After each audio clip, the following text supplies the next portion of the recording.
Assalamualaikum, selamat pagi Mas Acip.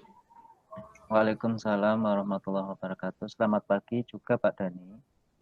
Bagaimana kabarnya Mas Acip? Alhamdulillah baik sih Pak Guru.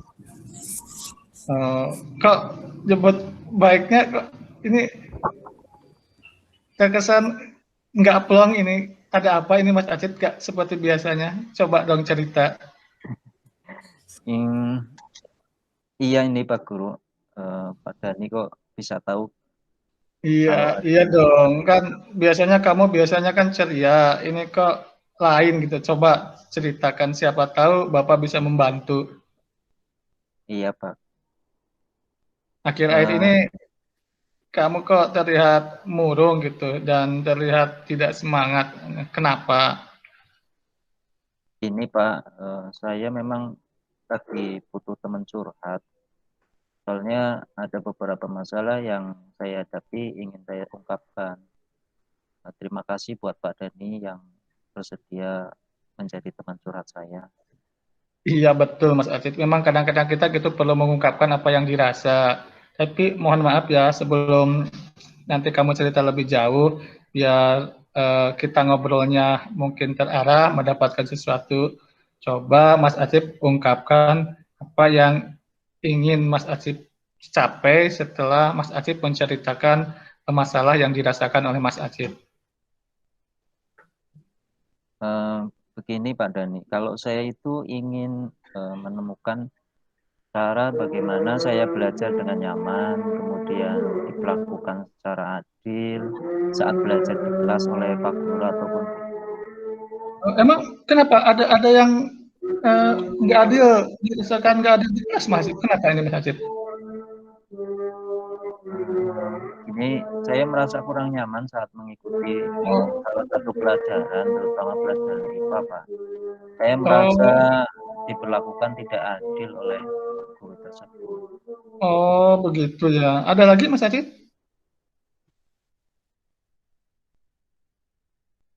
Ya, selain Iya. saya pengen Silakan. diperlakukan adil, saya juga pengen nilai saya juga bagus, Pak. Oh iya, kamu ingin dapat nilai bagus. Iya, kamu biasa kan nilainya bagus-bagus gitu. Mungkin saat ini ada masalah ya.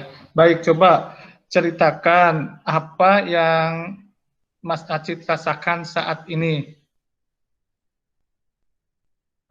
Ya itu, Pak. Tadi saya merasa kurang Ya, nyaman, ya. saya merasa tidak diperlakukan adil sama salah satu guru, terutama di mata pelajaran IPA, Pak Denny. Oke, baik. Jadi Mas Acit merasa tidak nyaman ya. Coba ceritakan apa yang membuat Mas Acit merasa tidak nyaman saat belajar di mata pelajaran tersebut. Saya merasa gurunya tidak adil sekali, Pak Dhani. Saya Oh, merasa merasa tidak adil ya. Tidak adilnya bagaimana, Mas Acit? teman-teman saya kan ikut les privat di guru IPA tersebut, sedangkan Iya, saya kan tidak. Terus eh, ya tahu gimana sendiri gimana? lah Pak, ekonomi orang tua saya kan untuk les privat juga Iya, kurang baik gitu. iya. Jadi, anu ya, merasa tidak adil. Memang yang ikut tes bagaimana itu yang sama tidak tidak ikut tes memang ada bedanya bagaimana itu Mas Acit? Iya Coba Pak Dhani, cerita. Iya. teman-teman saya yang ikut les nilainya bagus-bagus, sementara saya tidak. Katanya gini nih, kalau males les ya seperti saya nilainya jelek, itu keterangannya dari guru tersebut sih Pak Dhani. Tapi Oh, saya merasa sudah berusaha sebaik mungkin. oh begitu ya Mas Acit sudah merasa berusaha tapi nilainya masih anu ya kalau jauh ya dari teman-teman yang ikut les gitu. Coba ceritakan ke Bapak, pada beliau ingin tahu ini cara beliau mengajar di kelas itu seperti apa sih? Itu Pak, ngajarnya itu memberikan penjelasannya terlebih dahulu, kemudian memberikan soal-soal latihan. Mengerjakan soal latihan ya, setelah penjelasan, kemudian guru memberikan soal latihan. Coba ceritakan apa yang kamu lakukan saat di kelas atau saat beliau mengajar. Saya mencoba mendengarkan dengan baik, Pak, menyimak, kemudian saya menulis jawaban-jawabannya. Ya. Biasanya saya melihat pekerjaan teman yang saya yakini sudah benar. Melihat pekerjaan teman yang sudah dianggap tidak benar ya. Oke, baik. Coba ceritakan, apakah teman yang kamu lihat pekerjaan itu ikut les enggak, Mas Acit? Iya, Pak Dani. Iya. Apakah teman lain yang ikut les juga aktif mengerjakan tugas secara mandiri? Iya sih, mereka rajin-rajin. Mereka rajin-rajin ya. Oke, baik. Coba ceritakan bagaimana hasil tes mereka. Kalau saya lihat kemarin beberapa teman bagus-bagus sekali, Pak. Ada yang dapat 80, 90, bahkan yang dapat 100 juga ada sih. Oh iya, bagus ya. Oke, kalau ini materi yang ditesnya sama juga yang dipelajari di kelas dengan Mas Acit. Kayaknya sih materinya sama semua, Pak. Semuanya Sama ada di semua ya. buku. Sudah disampaikan ya materinya gitu. Oke. Iya, Pak. Pernah, oke baik. Pernah nggak Mas Acit mendapatkan nilai bagus saat tes IPA? Pernah sih, Pak, kalau saya ingat-ingat sih. Coba ceritakan kapan Mas Acit mendapatkan nilai bagus dan seperti apa beliau mengajar saat itu. Waktu itu saya dapat nilai maksimal 100. Terus Iya, ketika beliau menjelaskan materi melalui tayangan di layar, iya. kemudian beliau menampilkan gambar-gambar kotak yang ada tulisan. Terus ada animasinya juga, Pak, percobaan-percobaan kayak gitu. Kemudian kami juga diajak melakukan praktek langsung tentang materi itu. Oh, ada kotak-kotaknya itu. Apakah kotak-kotaknya itu eh, seperti yang ada di buku siswa itu? Yang biasanya di Hmm, halaman awal itu ada kotak-kotak dihubungkan dengan garis-garis seperti itu, enggak, Mas Adit? Kayaknya sih iya, Pak, seperti Oh, itu, Pak. itu namanya peta konsep, ya mungkin iya, iya itu peta konsep ya. Baik, kalau boleh Bapak simpulkan saat ini di pelajaran IPA kamu merasa tidak nyamannya karena Mas Adit merasa diperlakukan tidak adil karena teman-teman yang lain mendapatkan nilai bagus. Kemudian Mas Aziz juga punya keinginan untuk mendapatkan nilai yang bagus seperti teman-teman yang ikut les. Nah, Mas Aziz akan lebih memahami ketika guru mengajar lewat tayangan PowerPoint, kemudian memberikan peta konsep, dan ada percobaannya juga ya, kegiatan prakteknya juga. Nah, seperti itu Mas Aziz? Iya, Pak Dani, betul sekali seperti itu. Oke, berarti sudah tahu penyebab kenapa Mas Aziz eh, merasa diperlakukan tidak adil, kemudian Mas Aziz juga lebih mudah memahami guru saat mengajar dengan tayangan PowerPoint dan praktikum. Terus ada lagi ya selain masalah yang ungkapkan tadi yang menjadi hambatan Mas Aziz memahami pelajaran IPA. Itu Pak, kadang-kadang itu gurunya suka nyindir pada siswa yang tidak ikut les kayak gitu. Oh, suka nyindir. Coba ceritakan seperti apa guru tersebut menyindir Mas Aziz. Contohnya gini Pak, anak-anak kalau kalian rajin pasti akan mendapatkan nilai bagus. Sedangkan jika kalian malas, tidak mau belajar setelah pulang sekolah, nilai juga akan jelek kayak gitu Pak. Oh, begitu. Ya, mungkin tidak bermaksud menyindir barangkali ya. Oke, baik. Ada nggak teman kamu yang nggak ikut les? Ada Pak, si Hasil, Aldo, oh, Aldo, hasil tesnya berapa? dia juga dapat 100 Pak, nilainya Bagus bagus. ya.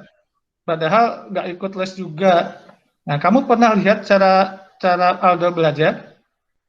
Pernah sih Pak. Nggak pernah ya. Misalnya seperti apa cara belajar Aldo itu? Si Aldo ini rajin sekali Pak, pulang sekolah biasanya dia baca-baca, kemudian mengerjakan soal latihan di kelas gitu. Ya, oke. Kamu ingin mendapatkan nilai bagus meskipun tidak ikut les kah? Seperti Aldo tadi? Tentu saja ingin sekali Pak Dani. Oke, baik. Nah, Mas Aldo udah punya keinginan sekarang. Nah, kira-kira beberapa hari ke depan agar apa yang Mas Aldo inginkan itu bisa tercapai, kira-kira apa yang akan dilakukan oleh Mas Aldo? Mas Acit. Saya bingung sih Pak. Saya nggak tahu harus mulai dari mana ini. Oh, baik. Coba Mas Acit ungkapkan mulai dari yang akan Mas Acit lakukan terlebih dahulu. Mungkin pertama saya menemui Pak Dani untuk berdiskusi dengan beliau. Guru IPA beliau ya Pak Dani ya. Terus? Kemudian agar beliau mengajar seperti mengajar di materi asam basa waktu itu Pak Dani. Oh, asam basa ya, iya. Harapannya beliau bisa memberikan peta konsep, kemudian ada prakteknya juga, terus ada PowerPoint dan animasi Pak saat mengajar. Oke, baik. Apakah dengan cara seperti itu dapat membantu Mas Acit memahami pelajaran dari Pak Dani tadi? Iya Pak, dengan cara seperti itu saya bisa lebih mudah memahami. Oke, bagus. Itu langkah yang nanti bisa dilakukan oleh Mas Acit. Kira-kira ada hal lain nggak yang akan Mas Acit lakukan di rumah selain menemui guru IPA Pak Dani tadi? Saya mungkin akan ikut belajar bersama Aldo nanti, karena Aldo anaknya pinter Pak. Ya Oke. ketularan pinter juga. Kamu juga udah pinter kok. Saya juga mungkin akan mencoba membaca pelajaran setelah pulang sekolah dan mungkin akan membuat peta konsep tentang materi pelajaran yang sudah saya pelajari dan bila perlu yang akan saya pelajari Pak. Wah, ya bagus tuh. Nah, bagus kamu bisa belajar sama temannya. Jadi belajar itu memang tidak harus sama guru. Jadi Pak Acit bisa belajar dari teman sebaya. Ya itu bisa dipraktekkan. Ini langkahnya udah bagus. Oke, baik. Bapak suka dengan apa yang diungkapkan oleh Mas Acit dari apa yang Mas Acit sampai pada obrolan kali ini. Mungkin agar Mas Acit dapat melaksanakan rencana tadi dengan baik, Mas Acit perlu ada komitmen. Apakah Mas Acit siap membuat komitmen untuk menjalankan rencana tadi? Siap Pak, insya Allah. Mungkin Siap hari ya. ini saya akan menemui Pak Dani. Kemudian Oke. setelah pulang pelajaran untuk Ya. menyampaikan harapan saya kepada beliau Pak. Oke, bagus. Nah, sekarang biar bisa berjalan lancar, kira-kira siapa yang akan diminta bantuan oleh Mas Acit? Mungkin saya minta bantuan sama Aldo Aldo tadi ya. untuk mengingatkan saya, barangkali saya lupa dengan komitmen, kemudian membantu saya biar semangat belajar bersama Pak. Terus membaca ulang pelajaran sepulang Ya. sekolah dan membuat Ya. peta konsepnya. Oke, baik. Nah, ide tadi bagus sekali tuh. Saya yakin kamu bisa melakukannya. Nah, nanti semangat dan melakukan rencana yang sudah dibuat tadi ya. Siap Mas Aldo ya? Ya Mas Acit. Iya, iya Pak. Iya Pak. Siap Pak. Terima kasih Pak. Oke, baik. Sementara ngobrol kita cukup ya. Sukses selalu ya Mas Acit ya. Tetap semangat. Amin. Siap. Ya, terima kasih.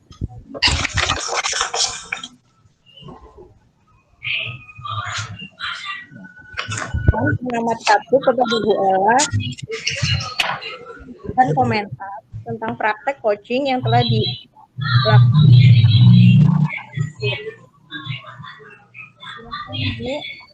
Ya. Assalamualaikum warahmatullahi wabarakatuh. Waalaikumsalam warahmatullahi wabarakatuh.